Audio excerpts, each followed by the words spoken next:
안녕하세요. 오늘은요, TCP와 UDP에 대한 차이점을 한번 말씀을 좀 드려보도록 하겠습니다. 자, TCP는요, 우리가 진짜 굉장히 많이 쓰는 통신이에요.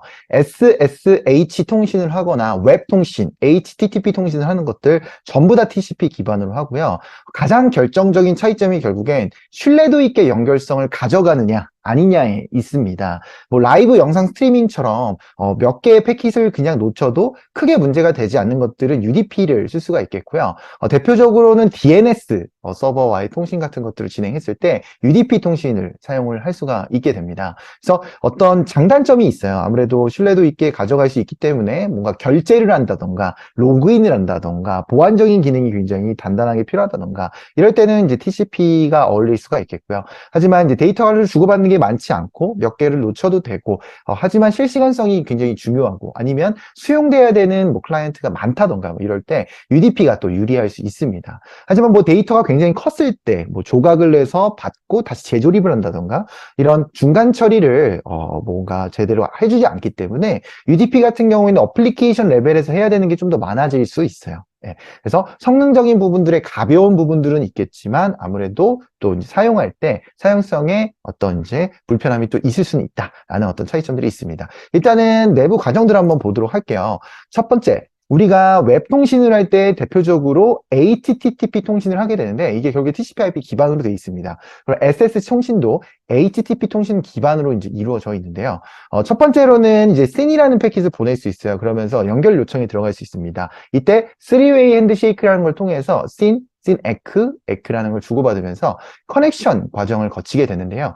이런 과정이 UDP에는 없다라는 겁니다. 그럼 커넥션이 없어요. 그럼 어떻게 해야 됩니까? 그냥 IP랑 포트 번호 잡아가지고 그냥 바로 패킷 때려버리는 이런 형태인 거죠. 뭔가 커넥션을 맞는 어떤 초반 과정, 그리고 나중에 피니시가 돼서 해지가 되는 과정, 이런 게 없다라는 겁니다. 어디서? UDP 같은 경우에는. 근데 어쨌든 커넥션을 맺고요. 그 다음에 에스타블리시 상태에서 이제 여러 가지 데이터 통신이 이루어지게 됩니다. 그래서 이 과정에서 굉장히 신뢰도 있게 안전하게 통신이 이루어질 수가 있겠고요. 그리고 이 과정에서 데이터가 너무 크다면 좀 조각을 내서 재조립하는 그런 과정들도 존재할 수가 있습니다. 자, 여기서 연결 종료가 될 때는요. 그 4-way 핸드쉐이크라고 해서 패킷을 총 4개 정도를 주고받으면서 연결 종료의 흐름을 만들어갈 수가 있어요. 그래서 요거 같은 경우에도 뒤에서 이제 조금 더 자세하게 보겠지만 이제 그 연결 종료의 어떤 것까지도 깔끔하게 마무리가 되기 때문에 사실 이때 패킷이 아직 받지 못한 부분들을 웨이팅하는 부분들도 사실 들어있어요. 그런 게 타임 웨이트라는 또 과정이 있는데요. 그만큼 연결 종료하는 순간까지도 굉장히 안전하게 아직 미처 받지 못한 데이터들까지도 정리를 하는 약간 이런 로직들이 포함이 되어 있습니다. 굉장히 신뢰도 있고 연결성 있는 구조라고 볼 수가 있습니다. 자, 일단은 연결 과정에서 우리가 이제 하나씩 하나씩 살펴볼 수 있는 요소가 있는데요. 그게 뭐냐면 여기 보이신 대로 SYN 패킷을 보내고 SYN ECK, ECK 패킷을 보내는 총 3개의 패킷을 주고받으면서 연결을 하는 과정입니다. 이거는 실제 로그인을 하거나 결제를 하는 물리적인 어떤 데이터가 움직여진다기보다는 여기는 당연히 패킷 데이터가 움직여지긴 하지만 그 패킷 데이터를 실제로 들여다봤을 때 어떤 실제 어떤 데이터, 어떤 페이로드라고 말할 수 있는 어떤 알맹이 데이터가 들어갔다기보다는 헤더만 존재를 합니다. 여기는 굉장히 패킷이 작고요. 아주 헤더만 있는 굉장히 이제 작은 그 패킷 데이터라는 걸 인지해 주시면 좋을 것 같아요. 그럼 뭐 작지 않다는 건 뭐냐? 이런 헤더만 존재하는 게 아니라 이제 HTTP로 따졌을 때 바디까지도 존재를 하면서 내용이 풍부하게 들어있고 그러면서도 그 또 TCP 레이어에서는 페이로드가 정확하게 존재를 해서 우리가 오고 가려고 하는 알맹이 데이터가 야 없냐 뭐 이런 차이점들이 있을 수 있습니다. 여기서는 그런 게 없고 헤더만 있는 아주 조그만 몇 바이트 안 되는 그런 패킷을 주고받으면서 커넥션 관계를 맺게 됩니다. 여기서 이제 소켓 상태를 뜻하게 되는 거고요. 둘 다 연결이 아직 안 된 상태에서 SYN이라는 패킷을 보내게 되면 웹서버가 리슨 상태가 되면서 또 리슨 상태에서는 대기하고 있었던 거죠. 그래서 SYN 패킷을 받아서 SYN received 되면서 SYN ECK를 보내게 되고요. 그리고 이제 SYN이라는 걸 보냈기 때문에 SYN sent가 됐었는데 이걸 받으면서 establish 상태가 되고 그래서 ECK를 받으면서 establish 상태가 되는 그래서 커넥션을 맺는 과정들이 거쳐지게 됩니다. 그래서 커넥션이 딱 맺어지게 되면 에스타블리시 상태에서 여러 가지 데이터를 핑퐁 팽퐁 받게 됩니다. 그러면은 해지하는 과정도 보죠. 일단은 연결이 돼서 주고받는 과정은 뒤에서 한번 볼 거고요. 지금은 연결과 해지만 정리를 해서 보도록 하겠습니다. 일단은 fin이라는 패킷은요, 서버가 보낼 수도 있고 브라우저가 보낼 수도 있어요. 근데 이 순서가 만약에 웹서버가 먼저 보내게 되면 딱 이거를 정반대의 상태로 보시면 되겠습니다. 자, 우선은 일반적으로 클라이언트가 커넥션을 맺고 클라이언트가 피니쉬를 맺을 수 있기 때문에 이 상태의 시나리오로 한번 살펴보도록 할게요. 일단은 브라우저 입장에서, 그러니까 클라이언트 입장에서 fin이라는 패킷을 보낼 수가 있습니다. 그렇게 되면은 웹서버 입장에서는 close wait라고 해서 일단은 기다리는 상태가 되면서 에크를 보냅니다. 보통 그 TCP에서는 에크라는 걸 항상 보내요. 그래서 데이터를 주고받을 때도 내가 받았어 라고 해서 에크를 보내기도 하고요. 이렇게 SYN이나 FIN 같은 커넥션을 맺거나 또 해지하는 과정에서도 이렇게 에크라는 거를 보내면서 굉장히 신뢰도 있게 데이터를 주고받을 수 있습니다. 왜냐면은 내가 받았는지 못 받았는지 이런 것들을 또 검증하고 그런 과정에서 못 받았으면 재전송을 한다던가 이런 부분들이 좀 들어있기 때문에 어쨌든 에크가 항상 동반될 수 있습니다. 자, 일단 에크를 보냈어요. 근데 에크를 보냈는데 이 클로즈 웨이트라는 건 왜 있는 거냐? 자, 끝내면 끝냈지 왜 웨이팅을 하는 거냐? 아무래도 이제 커넥션을 맺어서 여러 가지 데이터 통신하는 과정에서 웹서버 안에서 내부적으로 네트워크 자원을 관리하게 되는 소켓 자원을 유지하고 있습니다. 클라이언트가 만약에 커넥션이 100명이면 100개가 유지가 되어 있는 상태죠. 근데 그런 소켓 자원을 그냥 막 해지할 수는 없기 때문에 어느 정도의 그런 정리하는 과정이 필요해요. 그래서 이제 웨이 상태로 잠깐만 기다려라 라는 식으로 에크로 반응을 하게 되죠. 그래서 fin wait 1으로 기다리고 있다가 fin이라는 패킷이 날라오게 된다라는 얘기는 여기서 클로즈 웨이트 상태가 지나서 라스트 에크 상태가 이제 되면서 fin을 보내게 되는 게 결국엔 서버 입장에서도 끝낼 준비가 됐다라는 얘기예요. 네. 그래서 fin을 보내게 되죠. 네. 근데 여기서 이제 굉장히 중요한 점이 있습니다. 자, 우리가 fin wait 2 상태로 기다리다가 fin을 받게 됐다면 클라이언트 입장에서는 fin을 먼저 보낸 상태이기 때문에 끝내자고 했고 그리고 서버도 끝내자고 동의를 한 상태라서 fin wait 2에서 곧바로 클로즈로 가도 사실 논리적으로 문제가 없어요. 네. 그렇지만 여기서 왜 중간에 타임 웨이트를 할까? 잘 생각을 해보시면 이 부분은 둘 다 끝내기로 했기 때문에 여기서 바로 클로즈로 가도 사실 논리적으로 문제가 없지만 사실 네트워크라고 하는 그런 환경이 여러 가지 라우터들을 거쳐서 가게 되고 어떤 카페에서 카페, 어떤 건물에서 건물, 지역에서 지역, 그리고 나라에서 나라 이런 식으로 이 네트워크에서 네트워크로 라우터의 라우터로 굉장히 건너서 가는 과정에서 이제 뭐 라우터가 갑자기 번개 맞았을 수도 있고요. 뭐 케이블이 끊어졌을 수도 있는 거고 여러 가지 이슈들이 있을 수 있어요. 그래서 문제가 생기고 유실이 생겨서 재전송을 했을 수도 있고요. 그렇기 때문에 이 조그만 헤더만 있는 작은 패킷이 오고 가는 그 과정이 사실은 에스타블리시 상태에서 원래 받았어야 되는 데이터를 받기 전에 이루어질 수 있다는 거죠. 그러니까 아직 내가 원래는 에스타블리시 상태에서 받았어야 하는 데이터인데 뭐 이게 유실이 됐을 수도 있고 재전송이 됐을 수도 있고 여러 가지 이슈들 때문에 아직은 그 인터넷상을 배회하고 있을 수 있다라는 거죠. 그리고 그 상간에 핀이나 에크 같은 아주 작은 패킷은 너무 빠르게 통신이 되다 보니까 먼저 이게 됐을 수 있다라는 가능성이 있다라는 거죠. 그래서 대략적으로는 1분 정도, 1분 30초 이 정도를 기다릴 수가 있겠고요.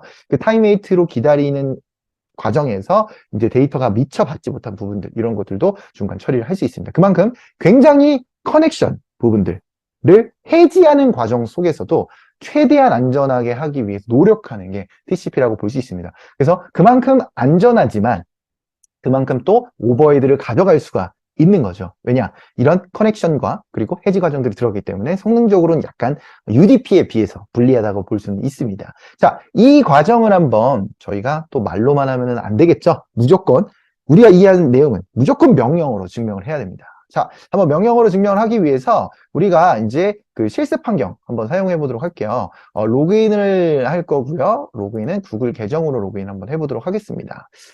자, 구글 계정으로 로그인을 하면은 저 같은 경우는 지금 로그인이 이미 돼 있기 때문에 바로 금방 되는 걸 볼 수가 있겠고요. 실습 환경 여러 가지가 있어요. 근데 이 중에서 우리가 지금 뭘 쓸 거냐면 로키 9.3을 사용하도록 하겠습니다. 자, 우리가 이제 CentOS 대신에 요즘에 현업에서 굉장히 많이 쓰고 있는 운영체제죠. 배포판 그 로키입니다. 자, 생성을 했고요. 실행을 합니다. 요 실습 환경 같은 경우에는요. 만약에 지금 처음 보신다면 회원 가입만 하시면 무료로 사용 가능하고요. 이거는 이제 EC2 그러니까 AWS에 있는 EC2랑 사실상 거의 비슷하게 쓸 수 있어요. 근데 실제로 이제 이게 한국에 있기도 하고요. 그리고 EC2보다는 조금 빠르다라는 피드백을 많이 받고 있거든요. 그래서 편하게 사용하실 수 있으니까 또 회원가입하셔서 또 요 리눅스 머신, 물론 엄청 고사양은 아닙니다. 하지만 여러 가지 실습들을 진행하실 수 있기 때문에 또 디스크도 유지가 되니까 그대로 이어서 쓰셔도 좋을 것 같습니다. 일단 터미널이 한 개만 필요하진 않아요. 일단 여러 개가 일단은 필요하다는 거를 먼저 말씀드릴 수는 있겠고요. 먼저 일단 설치를 하도록 하겠습니다. 일단 터미널을 여러 개 띄우기 전에 설치부터 할 겁니다. 무슨 설치를 할 거냐면, 자, 여기에다가 DNF 해가지고 우리가 설치하기 전에 사실 해야 되는 게 있죠. 체크 업데이트입니다. 이렇게 해서 저장소로부터, 패키지 소프트 저장소로부터 패키지 정보를 일단 얻어오는 게 필요하겠고요. 우리가 이제 정보 얻고 나서 우리가 인스톨레이션 하려고 하는 거는 뭐냐면, 이 와이어샤크 CLI라고 하는 친구를 다운을 받을 거예요. 그게 사실 T샤크라고 해서 패킷을 추적할 수 있는 도구입니다. 한번 볼까요? 여기서 자 DNF 서치를 통해서 우리가 와이어 샤크를 CLI 이걸 보시게 되면요. 이렇게 네트워크 패킷을 피터링 할 수 있는 그런 분석 도구라는 것을 알 수가 있습니다. 이 친구를 그대로 인스톨레이션 한번 해보도록 할게요. 인스톨레이션 -y 그래서 와이어 샤크를 한번 일단 먼저 다운을 받았습니다. 받고 있는 중입니다. 자, 이걸 받고 나서 우리가 이제 뭐를 할 거냐? TCP/IP 통신을 하는 걸 그대로 추적을 해볼 거예요. 그리고 3웨이 핸드쉐이크 과정, 4웨이 핸드쉐이크 과정을 진짜로 눈으로 한번 보자는 겁니다. 근데 우리가 그냥 HTTP 통신, 아니 TCP/IP 통신을 하면은 조금 아쉽죠. 왜 그러냐면 보통 이제 네트워크 통신 추적을 할 때 이제 C 언어 코드로 되어 있는 서버와 클라이언트를 잡아서 할 수가 있는데 뭐 이것도 좋은 실습이긴 하지만 우리가 진짜로 일상생활에서 제일 많이 쓰는 게 뭡니까? 웹 브라우저, 그리고 웹 서버, 그리고 HTTP 통신입니다. 그래서 H통신을 할 수 있는 curl 명령으로 한번 써볼 거예요. 자, 어떻게 할 거냐? curl 해가지고 www.google.com을 할 겁니다. 이렇게 동작을 시키게 되면요. 기본적으로 웹서버가 뭘 주나요? HTML 파일을 주게 됩니다. 그래서 그 동작 과정에서 결국에는 TCP/IP 통신 기반으로 동작이 되기 때문에 그 부분을 추적을 할 겁니다. 근데 이거를 바로 그냥 입력을 하시지 마시고요. 일단은 잠깐 일단은 대기를 하겠습니다. 대기를 하고요. 자, 뭐를 할 거냐? 자, 이게 조금 화면이 안 보이기 때문에 여기서 curl www.google.com 일단은 걸어두고요. 터미널을 하나 더 띄워볼 거예요. 터미널을 하나 더 띄워가지고 요거를 두고 이제 추적 결과를 한번 요거를 살펴볼 예정입니다. 자, 어떻게 살펴볼 거냐? 이제 T샤크를 통해서 추적을 할 겁니다. 인터페이스는 ETH0이고요. 왜냐하면 외부 통신을 할 거기 때문에. 그리고 우리가 필터링 할 내용은 TCP 중에서도요. 포트 번호 80입니다. 자, 우리가 포트 번호 꼭 외워야 되는 것들이 있죠. SSH 기본 포트 번호 22번. 그죠? 그 다음에 80 포트 웹 HTTP 포트 번호. 그 다음에 443 포트 번호, HTTPS 포트 번호가 있습니다. 일단은 기본 HTTP 통신을 추적을 한번 해보도록 하겠습니다. 여기서 이제 필터링을 했을 때 아무런 결과가 나오질 않아요. 근데 그 이유는 아직 TCP로 80 포트로 아직 아무런 패킷도 처리가 안 되기 때문입니다. 그래서 여기서 한번 엔터를 눌러서 추적 결과를 한번 보도록 하죠. 자, 이렇게 해가지고요. 지금 결과적으로 HTML 코드를 받았다는 사실을 알 수 있어요. 물론 코드가 너무 복잡해서 이 내용을 다 해석할 수는 없겠지만 실제 브라우저에서 우리가 볼 수 있는 그런 HTML 코드를 보실 수 있습니다. 예를 들어서 이제 www.google.com을 이렇게 접속을 했을 때 나오는 이 페이지를 소스 코드를 볼 수 있는데 이 코드입니다. HTML 코드 요거를 받으셨다라고 보시면 될 것 같아요. 컬을 통해서 받았고 그게 결국에 TCP/IP 통신을 기반으로 해서 동작이 됩니다. 자, 첫 번째 synec 그리고 ec라는 과정을 통해서 우리가 어떤 과정이 거쳐지는 겁니까? 예, 이 과정을 통해서 3웨이 핸드쉐이크가 벌어진다는 사실을 알 수가 있어요. 예, 그래서 여기 보이시는 대로 화살표로 적혀져 있는 것처럼 지금 이거는 우리가 사용하고 있는 리눅스 머신의 IP 어드레스고요. 오른쪽은 무슨 IP 어드레스일까요? 구글 웹서버 IP 어드레스입니다. 그래서 80 포트를 통해서 SYN 패킷 커넥션을 요청을 들어갔고요. SYN ec와 ec를 통해서 커넥션이 맺어져서 이때 이후로는 소켓 상태가 에스타블리시 상태로 유지된다고 보시면 될 것 같아요. 예, 그 다음에 get 요청이 들어갔죠. 요건 에스타블리시 상태를 기준으로 해서요. HTTP 헤더에 get 요청을 담아서 데이터를 보냈습니다. 그리고 나서 뭔가 여러 개가 보이죠. 근데 여기서 한번 해석을 살짝 해본다면 리어셈블드, 리어셈블드, 리어셈블드 그리고 나서 여기 보이는 텍스트 HTML이 도착한 걸 볼 수 있습니다. 자, 웹서버로부터 구글 웹서버로부터 도착한 데이터 패킷이라고 볼 수가 있겠고요. 여기 안에 들어있는 건 HTML이죠. 근데 이 부분이 워낙 크기 때문에 HTML 코드 파일이 워낙 크기 때문에 조각을 내서 여러 개의 패킷으로 받았고 이거를 내부적으로 재조립하는 과정들이 있는 거죠. 자, 여기서 또 특징이 뭐냐면 이렇게 커넥션도 안전하게 맺고 데이터가 유실됐을 때 재전송, 컸을 때 쪼개가지고 재조립 여러 가지 기능들을 탑재하고 있는 게 TCP예요. 근데 UDP 같은 경우는 이런 것들이 잘 안 됩니다. 예, 이런 부분들을 잘 지원해 줄 수 없기 때문에 알아서 패킷을 작게 보내든지 나눠서 보내든지 나눠져 있는 걸 알아서 받아서 병합을 한다든지 대신에 커넥션과 뭐 연결 종료 이런 부분들에 대한 오버헤드가 없기 때문에 더 많은 클라이언트를 수용할 수 있다는 UDP 서버만의 어떤 특징이 좀 있어요. 예. 그리고 실시간성을 유지하는 부분에 있어서도 좀 더 강점이 될 수 있겠죠. 속도가 좀 더 좋기 때문에. 자, 그렇게 일단 비교해 볼 수 있겠고요. 그 다음에 여기 보이는 에크 같은 것들은 계속 나오죠. 왜 그러냐면 커넥션이나 해지 과정뿐만 아니라 데이터를 받았다 이런 부분들도 계속 응답을 해주고요. 예. 그리고 포핸드 쉐이크 부분들은 우리가 배운 거랑은 약간의 차이점은 있겠지만 이런 부분들은 약간의 어떤 최적화라든지 그런 변화에 따라서 실제 추적 결과나 그런 부분들이 우리가 이론상으로 배운 것과 약간의 상이함을 보일 수는 있습니다. 하지만 일단 맥락은 똑같다라고 보시면 될 것 같고요. 포핸드 쉐이크를 통해서 커넥션이 해지되는 과정들을 거치게 됩니다. 예, 그래서 이런 식으로 한번 TCP에 대한 패킷 상태를 추적을 해봤고요. 패킷을 주고받는 거, 그러니까 가운데를 중심으로 본 거죠. 이 스테이터스를 본다라는 거는 지금은 제외를 하고 보는 거예요. 근데 요거는 뭐 넷스테이트라든지 안 그러면은 트레이싱 도구를 통해서 스테이트를 또 추적해 볼 수는 있습니다. 네, 그런 부분들은 지금은 좀 생략을 하고 이 패킷 위주로 해서 살펴봤습니다. 자, 그 다음으로는 이제 UDP하고의 그 비교를 위해서 이 TCP 코드가 진짜적으로 어떻게 움직여지는지, 그러니까 단순히 커넥션과 해지만이 아니라 데이터를 송수신하는 과정을 한번 얘기해 보려는 거예요. 그러니까 말 그대로 에스타블리시 상태 이후를 얘기하게 됩니다. 자, 실제로 코드를 보게 되면요. 이 소켓 그리고 커넥트라는 걸 통해서 커넥션을 맺게 되는데요. 먼저 당연히 서버가 먼저 로드가 되고 준비가 돼 있습니다. 이거는 꼭 구글 웹 서버뿐만 아니라 엔진엑스든 아파치든 뭐 다양한 서버들이 그리고 웹서버뿐만 아니라 TCP 서버들이 이런 과정들을 거치게 돼요. 그래서 일단은 소켓이라는 걸 통해서 네트워크 자원을 오픈하게 되고요. 바인드라는 걸 통해서 내가 특정 IP 어드레스 포트 번호를 서버로서 지정해서 쓰겠다라는 걸 인증받게 됩니다. 그래서 가끔 가다가 포트 번호를 똑같은 걸 누가 쓰고 있으면 바인드 에러가 날 수 있어요. 그래서 포트 번호와 IP 어드레스를 인증받고 그거를 기준으로 내가 서버로서 동작을 하겠다라는 거를 커널에 허락을 받아야 돼요. 그래서 그렇게 바인드가 되면 리슨을 통해서 대기하고 있다가요. 이 커넥트가 누군가 들어왔을 때 핑퐁팽퐁 3웨이 핸드쉐이크를 통해서 커넥션이 맺어지면서 어셋까지 이어지면서 연결이 됩니다.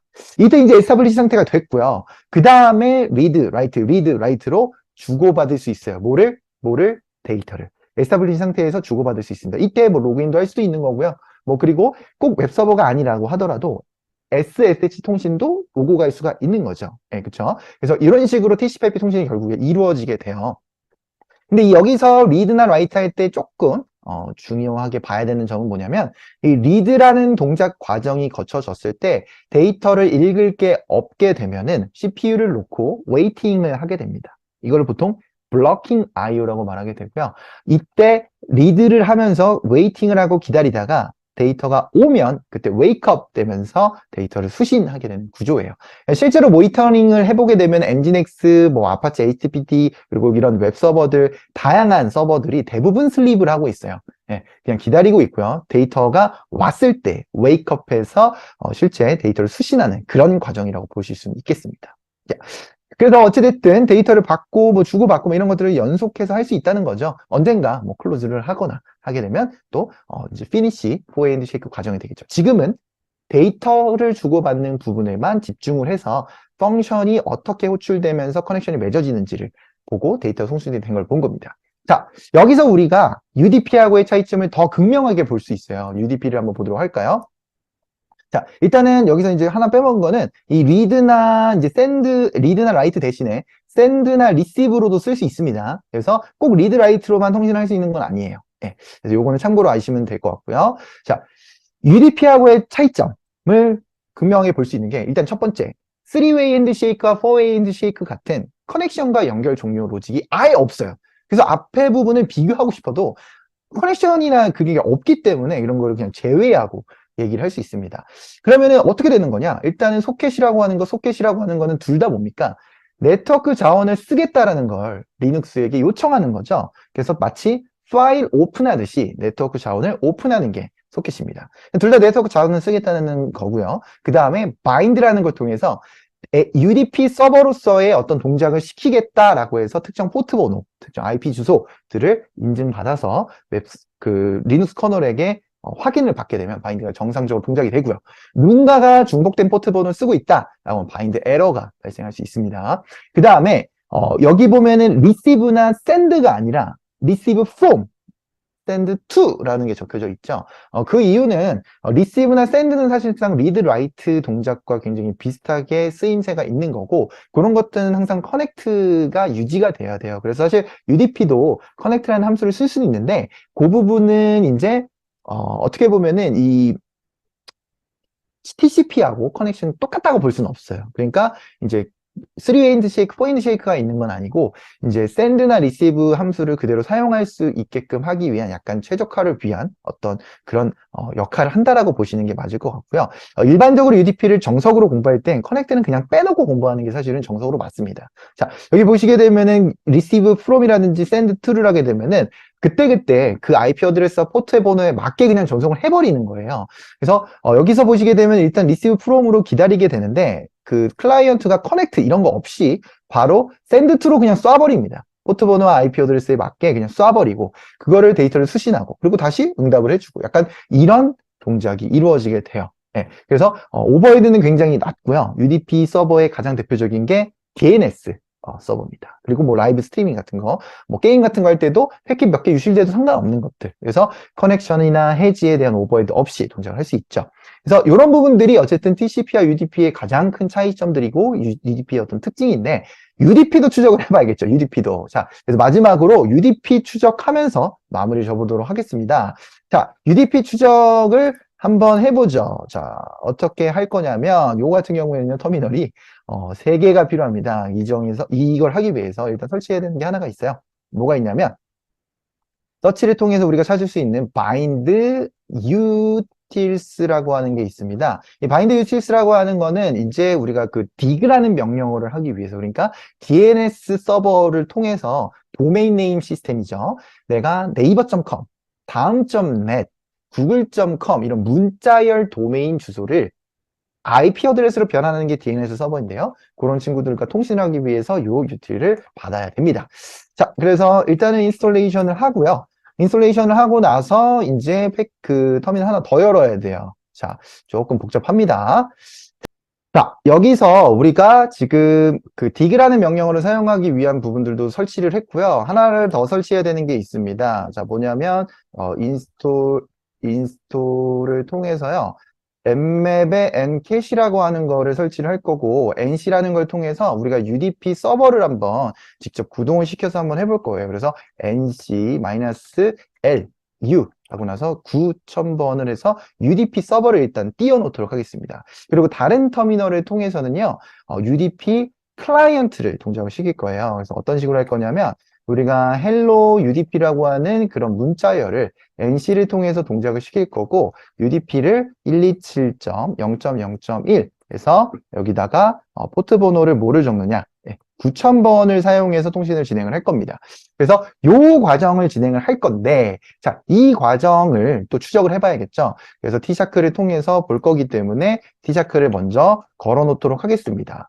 자, 보시면은 T샤크를 어떻게 거느냐 T샤크-i에서 이때는 에로 인터페이스를 쓸 거예요. 자, 우리가 아까 전에 그 dig라는 명령어 사용하는 거는 이제 외부망으로 DNS 서버 통신할 때 UDP 통신을 할 거기 때문에 그때는 ETH0을 쓸 거고요. 지금은 에로 인터페이스를 쓰도록 하겠습니다.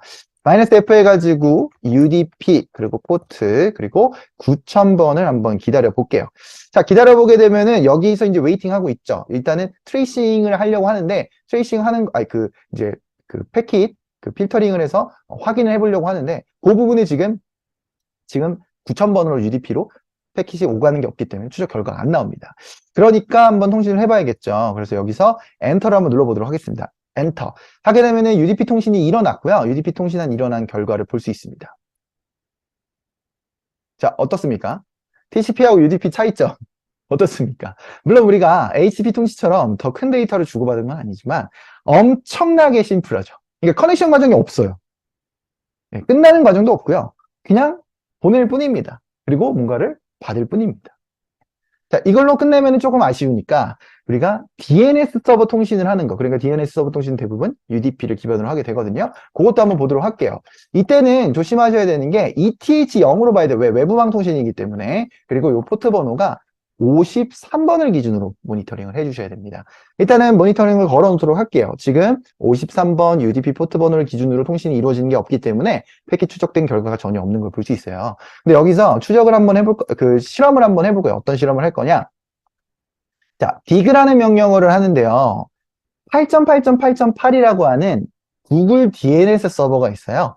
근데 이 구글 DNS 서버 말고도 LG, KT, 뭐 SK 다양하게 있는데요. 일단은 우리가 IP 어드레스 외우기 쉬운 이 8.8.8.8이라고 하는 구글의 DNS 서버를 통해서 뭐 네이버.com이 돼도 되고요. 뭐 도메인 주소 어떤 거든 상관은 없어요. 뭐 google.com이 돼도 되고 뭐 어쨌든 이 문자열로 되어 있는 도메인 주소를 IP 어드레스 변환하는 과정을 한번 거칠 겁니다. 엔터 한번 입력을 해보도록 할게요. 자, 그렇게 되면은 네이버.com이라고 하는 도메인 주소가 웹 서버의 IP 주소로 변환시키는 과정을 요청을 했고요. 그 과정에서 이렇게 IP 어드레스를 얻어낸 걸 볼 수 있습니다. 이때 이제 DNS라고 보이기는 하지만 이 DNS라고 하는 게 결국에는 지금 우리가 추적된 그 필터링 보이는 것처럼 그 UDP를 기준으로 해서 동작이 이루어지는 거기 때문에 그 UDP를 기반으로 해서 추적 결과가 나왔다라고 보시면 될 것 같아요. 자, 이런 식으로 해가지고 지금 UDP도 한번 추적을 해보고요. TCP도 추적을 해보고 얼마만큼이나 간단하게 좀 처리가 될 수 있는지 UDP의 또 장점들도 느낄 수가 있었습니다. 자, 여기까지 해가지고 TCP하고 UDP를 알아보고 또 차이점을 한번 간략하게 알아봤습니다. 그래서 또 질문 있으시면 또 댓글 남겨주시면 좋을 것 같고요. 다른 또 필요한 또 영상들도 있으시면은 또 그런 영상들에 대한 요청 주시면 또 만들어 보도록 하겠습니다. 네, 오늘 영상은 여기로 마무리 짓도록 하겠습니다. 감사합니다.